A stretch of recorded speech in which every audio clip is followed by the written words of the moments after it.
Outlander fans, episode 302, Surrender, has aired, and we are back. Amanda Spears, Rob Licuria, Gold Derby recaps for all of Outlander this season, and it was another really good episode that aired on Stars. Amanda, what do you think?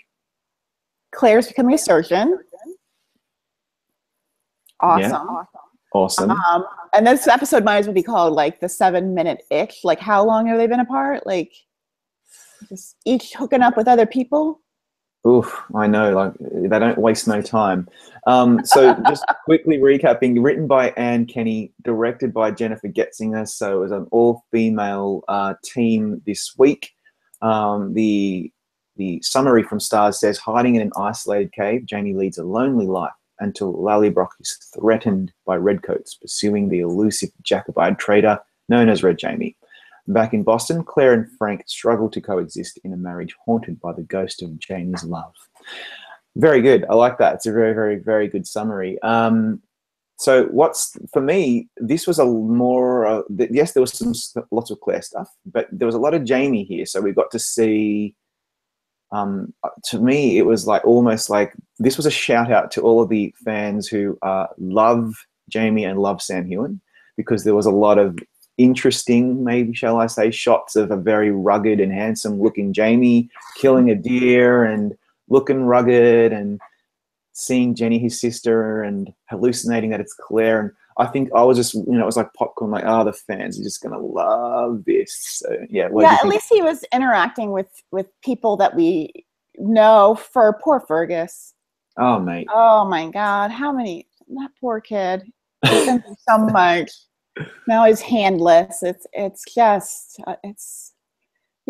least got to see some of the people that we know this time, instead of just him off with these strangers. Yeah. And let's quickly talk about Fergus. We actually see him losing his hand. That's when you know you're watching premium cable. Like, they don't allude to this stuff. You see it. Oh my God. Poor kid. Like, seriously, what more can he possibly endure? Like, come on. Yeah, it's gross. And then his sister talking about, when was the last time you had sex? I'm like, okay, you guys are going for the skeevy moments today. We're getting a little personal here, sis. Like, I know, like seriously. Sends that woman to the cave. I'm like, ew. Yeah. And speaking of, it's something that we've talked about before, but when, so we get to see naked Jamie, right? Let's put it out there. And it's all about the female gaze, because he does hook up with, what's her name? Mary McNabb. Mary McNabb, yeah. And he's naked. It's all about the female gaze on this show. It's obviously, this show is definitely made for women, gay men. Like, it's not, and that's okay. But it's all about that. And Sam Heughan just goes in there 100%, like, and owns that. You get to see the scarring. Okay, there's no full frontal. He must have a particular clause in his contract, and that's cool. But it just reminds me that if they had not cast this guy properly, I just don't think it would have had the same result. And Sam Heughan is perfect as Jamie, isn't he? And it's in scenes like that, naked, not naked, whatever it is. He seems to really own it 100%. Really, really, really admire that. Yeah, super comfortable with his body. And then you have, on the opposite side, Frank and Claire, and he realizes she's pretending it's not him. Yeah.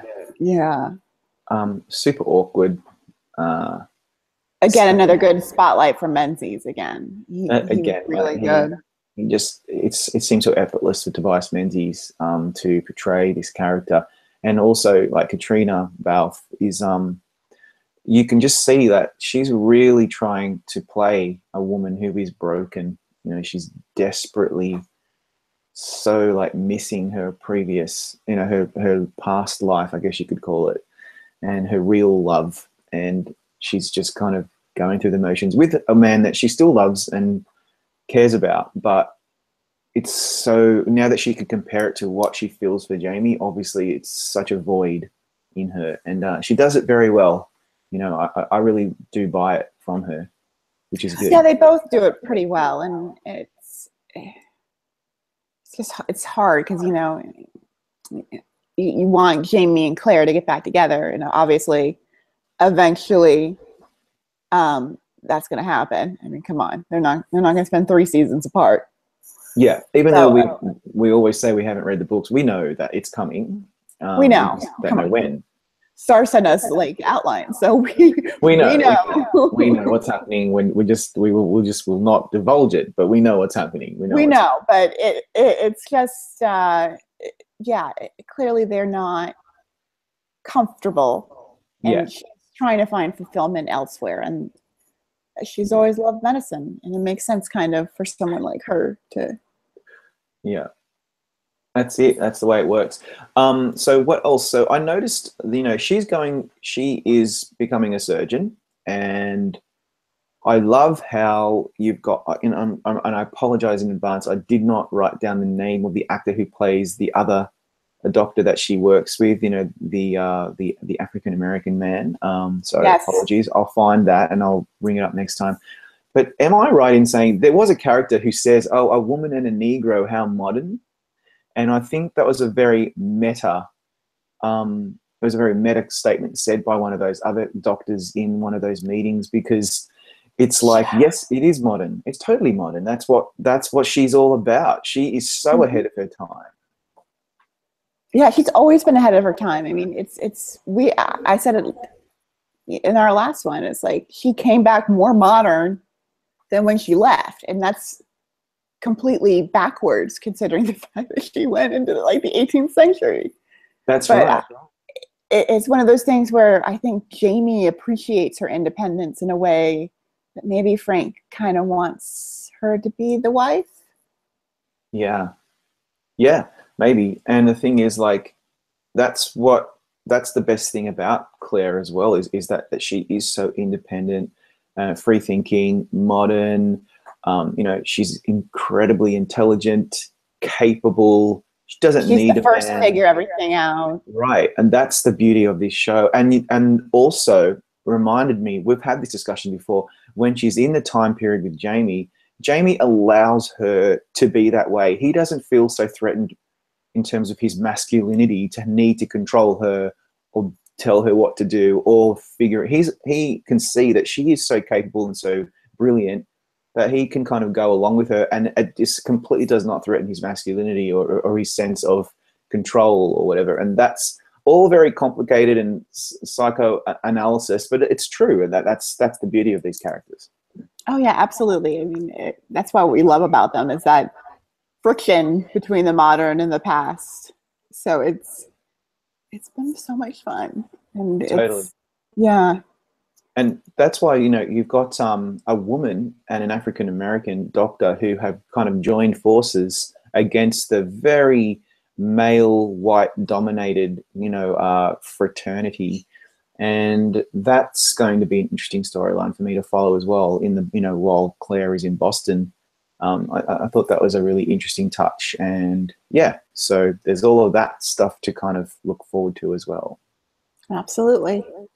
And then finally, Red Jamie is betrayed by his sister and is arrested and taken away. So I was actually surprised. Well, his sister and Jamie set it up. Jamie helped him, agreed to it, so they would stop. That's true. That's right. Yeah, thank you for reminding me. But I was kind of still surprised that that's what he, like, what's the motive? Why did they do that? I think it's just one of those things where, he doesn't want her husband to die. She they keep being harassed month after month after month. And at a certain point, it's like, how much longer can you live in a cave? Yeah. Like, eventually, I think he realized, they're not killing Jacobites anymore. So if you were going to give yourself up, now's a good time to do it. Yeah, maybe it's the beginning of him moving on and moving forward, and that was the way to do it. Mm-hmm. So, and hopefully he survives whatever happens to him now that he's going to be kind of maybe locked up.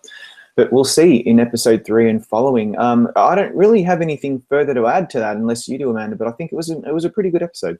Yeah, it was a pretty good episode. Again, Menzies is He's so strong in these, but we'll see. We're just all waiting till we have our big reunion. I mean, we come on, we all know we're just waiting for that.